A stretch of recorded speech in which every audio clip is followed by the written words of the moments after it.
two people went to the same university, had the same classes, but some will have a lot of opportunities after, some will have none, because this one has a huge network, the other one has no network. So it's the network, it's the exposure, the things that you do in parallel and how you develop yourself, what things you learn, what soft skills you develop during all of this time. So how you develop your entrepreneurial mindset. So we're working a lot with students and with engineers, how they are developing their entrepreneurial mindset, even though not everyone will end up being an entrepreneur. Welcome to 20-Minute Leaders. Just sit back, relax, and learn from the leaders of today. It's a journey. Each one is different, unique, inspiring. Let's get started. 20-Minute Leaders is a proud supporter of Make-A-Wish Israel and Tech to Peace, and is in proud collaboration with Secret Chord Ventures, J Ventures, Riverside FM, Fusion VC, Birthright Excel, J Impact, Leap, Google for Startups, and Hippo, and in media partnership with CTech. Welcome to 20-Minute Leaders. Today, I'm going to be talking to Rabea Zioud, an entrepreneur, lecturer, and community leader. Zioud started his first business when he was 20 years old and has since been involved in the Israeli startup ecosystem. He has served as the vice president for the MENA region at Voiceitt, was the Masschallenge Finalist in 2014, and he co-founded Hasoub, a non-profit grassroots movement that turns to be one of the leading organizations that promotes tech and entrepreneurship in Arab society. He is currently the CEO of Hasoub. This show really is about why do people do what they do, and every once in a while I meet somebody who's literally working on something that is so life-changing and impactful, not just for people, but for a community of people. And I can't help but put you in that classification because of the incredible work that you're doing with Hasoub, and you're looking at the grassroots movement, looking at the Arab tech entrepreneurs and the ecosystem. Really inspiring work, having been following it for years myself. But I'm hopeful that in these 20 minutes, we're able to shine a little bit of light into your own journey. What do you care about? What excites you? What motivates you? And what you've done until now with Hasoub, and the vision that you have for the future of this sector. So again, Rabea, thank you very, very much for being here. Thank you so much. I'm happy to be here and to share a bit about why I'm doing what I'm doing, and we are doing what we're doing today. I'm not alone, so I'm part of a bigger group, and why it's important, and it's so important. Awesome. Well, Rabea, take me away for a second, back to your own upbringing. Where do you grow up? How does this issue even become top of mind for you? So I born and raised in Shafamar. I am an oldest brother of 5 siblings, for an amazing mom and dad who didn't have the chance to complete their high studies. So they drop off in high school. And even before, I think, and they invested in us, in us so much, and they said, "Okay, we didn't have the chance, so you are going to have this chance, and you are going to the academia and to learn and to build a better future for yourself." So, and things started. I have a lecture that I always give about stepping out of your comfort zone. So I remember stepping out of my comfort zone when I was a kid, a very little kid, when I went to play football in Maccabi Haifa. So I used to be a midfielder, and then I was the only Arab there. I was the only Arab in the team. I remember myself, and then I today you can tell that I'm not a successful football player, but this stepping out of my comfort zone while being a kid teach me a lot of how to go out and to explore and push your talent to the boundaries. So in high school, I went to study in Haifa. I told you I was born and raised in Shafamar. So I started taking the bus more than 1 hour, 2 hours a day just to go and do the high schools in Haifa. And also this experience, kind of experiencing university when you are in high school, traveling every day, meeting people from all around the country, It was a very unique school in Haifa called the Arab Orthodox College. And when I finished high school, from one hand, I had, like I told you, we are 5 siblings. So I have my youngest siblings, Amal and Ahmad. They born with cerebral palsy. So I had a lot of connection to do something for them and do something for people with disabilities. So I started thinking about how can I study something that work with people with disabilities. So after high school, I registered to study physical therapy. But from the other hand, I had a lot of passion to business and to do things, like to not business, but to start things, to fix things. So I saw that there's a lot of pupils that coming from tough background, economic and social background, who cannot bridge the gaps that they have in their school, in their classes. So I built, I was 20, I started my first business. It was called Our Future, Mustaqbalna in Arabic. And so I can give a platform for pupils who don't have the support at all to get the support from, teachers after school hours, so they can have someone to help them with their classes. Then at the same year, I started to study physical therapy at Tel Aviv University. And then while being there, like studying physical therapy and running a business, the year after, I started, I had scholarship, and I had to spend 60 hours volunteering in some place. So I went through the places, and I saw there Tel Aviv University Entrepreneurship Center. I said, okay, perfect. Interesting. It was, Zamut, like the word entrepreneurship was so something like that I didn't know. So your whole journey for entrepreneurship actually started because of the volunteering that you needed to do for your physical therapist scholarship to Tel Aviv University. Exactly. Wow. So it's pretty cool. So I went there, and I remember I went to this entrepreneurship center to meet with the CEO, Oren Semanian, and Oren told me, Rabea, you will get out for here with something. Trust me. And I really liked it. I really start liking the vibes there, the things that will be done, and open you go into a place and open a whole new world for you. So I didn't know nothing about all these startups, fundraising, exit, all these kinds of things, and it's happening here. It's 1 hour away from where I used to live, and I don't know nothing about it. I know a lot of talented people that I know nothing about it. And so I started going to a lot of events and started to organize some event. And every time I went there, I was the only Arab in the room. So a year after, I got accepted to a fellowship about economic empowerment through entrepreneurship in Michigan University in Michigan. And I spent 1 month there with people from all the MENA region. And also I met there an amazing entrepreneur called Danny Weisberg. He was developing in the first days of developing his startup called Voiceitt, a voice-to-voice translation. It was the first voice-to-voice translation solution for people with disability. So after coming back from the States, he invited me over to come and work with him a little bit on his startup. And then I joined the startup as in the department of the business development. A year after, we got accepted to Masschallenge Boston. So I worked a lot with the Voiceitt on many aspects in the business development, conferences, collaborations, partnerships with schools, with companies, with different stakeholders. And then in Masschallenge, I worked also with fundraising and many components, and still. All of this was student, in Tel Aviv University. It was between, while studying, so doing all this thing. And then the highlight was when when I had to pitch the company in the Wall Street Journal conference in LA.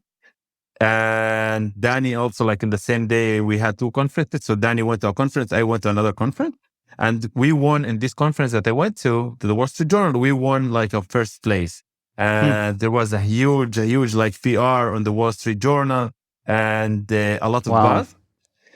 So coming back from this experience in the States, in Boston and then in LA, and like coming back to Tel Aviv, and I was about to finish my degree, but I couldn't help like seeing all the amazing things happening around me in the ecosystem in Tel Aviv, and also the experience that they have abroad. And looking about the community I'm coming from, I say, okay, like we are 21% in this in the country, but we each time I go to a place, I'm the only Arab in the room. And looking at the numbers, we are still today, like 2022, we are maybe 2.5% in the ecosystem. I Wow. think I'm sure that we have much more potential to be to fulfill in the high tech and entrepreneurship ecosystem. But the fact that many people are not aware, Sure. many people are not connected to the right places. They didn't have someone to direct them to the place where they can where they can prosper and fulfill their potential. So so coming back from Boston, I connected with a friend, Hassan Abu Shali, and told Hassan, like, I want to bring back what I used to do in Tel Aviv University. He said, Rabea, I'm just starting doing something in my basement. So I connected with Hassan, and we started like this grassroots movement that turned out to Hasoub later on, with some another amazing guys who used to work in Google and Apple and all these high tech companies. So everyone just came. So 2014 was like weekly basis. We met on weekly basis on Hassan's place. And then 2015, we went out and we registered the company and a non-profit. And we started doing events all over the country, like from Arabe. What happened from those weekly meetups in the garage? What happened in those meetings that led you to want to then sort of register this as a nonprofit or as a more comprehensive organization that you're actually going to be dedicating a lot of time to? What was going on there? Okay, so what was going on is we saw that there's a huge need for just this platform. We didn't have like a curriculum that we were like giving there or something. It just was the platform. People brought up their laptop. One table just did like wanted to learn how to develop on Android. Another table did like iOS, web, design. So it was, and every time we started to host like someone to give a lecture about a specific topic. So it was a community that started evolve, and people could do the same thing just sitting home, but they want a place where people sharing the same passion to same things, sitting together. It helps them keeping this, because one of the, like, if you go to Arab cities and Arab villages, you don't have these meetups on weekly basis or something that you can go in the evening and have like a lecture or something. There's a huge gap and lack of these things. So having this thing on a weekly basis just gather people. So we had people from high school and people like engineers, senior engineers coming, sitting in the same room.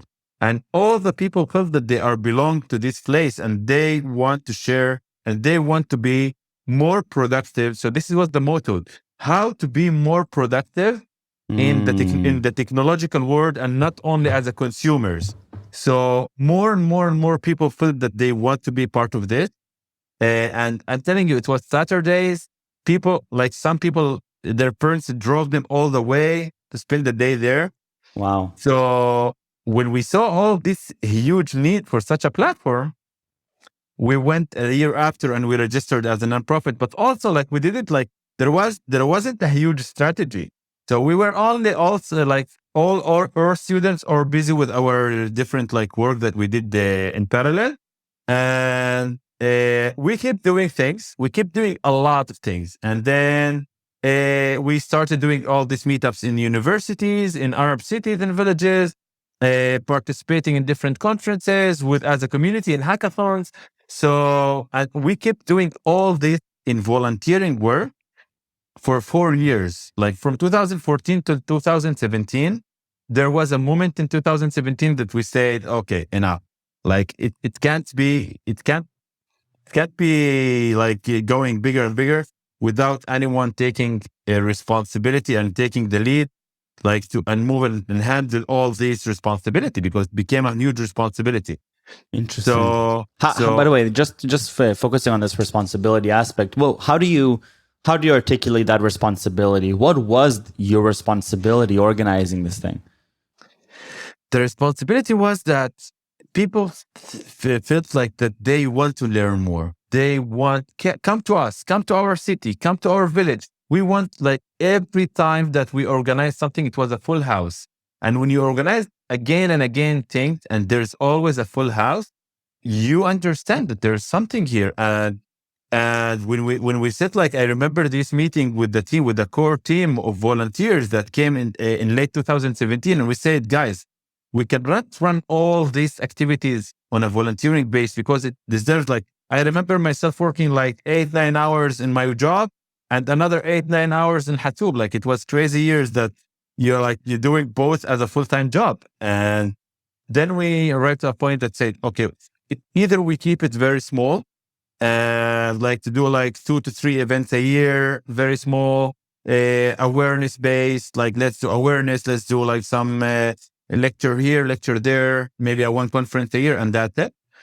Or we really take it seriously, and someone will jump and do the work as it should be and start building an organization here. And I remember me taking the lead when going to the States, really start like establishing all the foundations for an organization, board of directors, strategy, doing fundraising, all the other things that most of the people hearing us like and leading something know about. So today, fast forward 2022, we are 6 people in the organization and growing. Went from like zero budget to managing like few millions in budget every year in activities and in like also activities that ranging from raising awareness to giving skills to expanding network, because in many cases the Arab society was isolated. Like I don't know if you had like Arab colleague going to university with you, and you see them like usually Arab students going to university, they will keep like closed and with their friends. So going out of university, they will still have the same friends. They didn't have the network. So we are working a lot on networking, because by the end of the day, it's the people that you know. Like 2 people went to the same university, had the same classes, but some will have a lot of opportunities after, some will have none, because this one has a huge network, the other one has no network. So it's the network, it's the exposure, the things that you do in parallel and how you develop yourself, what things you learn, what soft skills you develop during all this time. So how you develop your entrepreneurial mindset. So we're working a lot with students and with engineers, how they are developing their entrepreneurial mindset, even though not everyone will end up being an entrepreneur. But we believe that as a student and as a professional, if you develop an entrepreneurial mindset, you will be a different person. You will be a different employee. You will approach things differently. Relevant for everybody, right? Yeah, it's relevant for everybody. And today the scope of Hasoub is even much bigger. So we are focusing in 3 main areas. The first area is, as I mentioned, fulfilling the potential of the Arab entrepreneurship talent into high-tech and entrepreneurship. So we were working with students, engineers, entrepreneurs. Also, the whole thing with infrastructure. So we are having our first flagship project in this place. We took an old building in Arara, a very, very historical old building. It was abandoned in the last 20 years. We approached the municipality, we took the building, and we had a huge renovation for this building to turn it into the first innovation center for the Arab society in an Arab city in Arara. So it's going to be ready in very soon. We are having the official grand opening in September 16th with our 5th annual conference. Listeners, you are invited. And also the third thing that we do is we train Arab business people and high-tech executives and professionals to become an angel investors. So we had already 2 cohorts of the Arab Angels Club. We train 40 people to become an angel investors. So far, our alumni invested around $1 million, like in checks like that range between $20,000 to $150,000. So if I want to wrap it up, today Hasoub is an ecosystem builder that works with talent, with angels and like funders, and also building the needed infrastructure. And we don't believe that we should stay separated, isolated. So we are connecting all of this to the local ecosystem and to the global ecosystem. So we are working closely with a lot of VCs and entrepreneurs and all the multinational companies that based in Tel Aviv and Haifa and everywhere. So, yeah. Unbelievable. And I think that 20 minutes is not nearly enough time to try and cover half of what you're doing, but you can just tell that this is your life, that this is sort of a mission that you're on, that you need this to happen, coming from your own background, your own sort of and I could hear when you were talking about the discovery of entrepreneurship and what that does to a person. I hear going back to sort of your own discovery of entrepreneurship, Yazamut in Tel Aviv University, and how that experience that you happen to learn and you happen to experience it. Now you're providing that opportunity to many others, but not just stopping there. You're bridging together the gap between their own entrepreneurial experience and the way that the outside world experiences that endeavor and collaborates with it and gets inside of it. So Rabea, again, amazing work, very, very inspiring for myself, and I hope that others listening here have some inspiration as well. And I really appreciate your time, your effort, and your energy to this ecosystem. And I can't wait to host you again and tell more of your story. So thank you very, very much, Rabea. Thank you so much, Michael. Thank you again for having me today, and of course, happy to be here with you. Thank you. Fantastic. Thank you, Rabea. Thank you.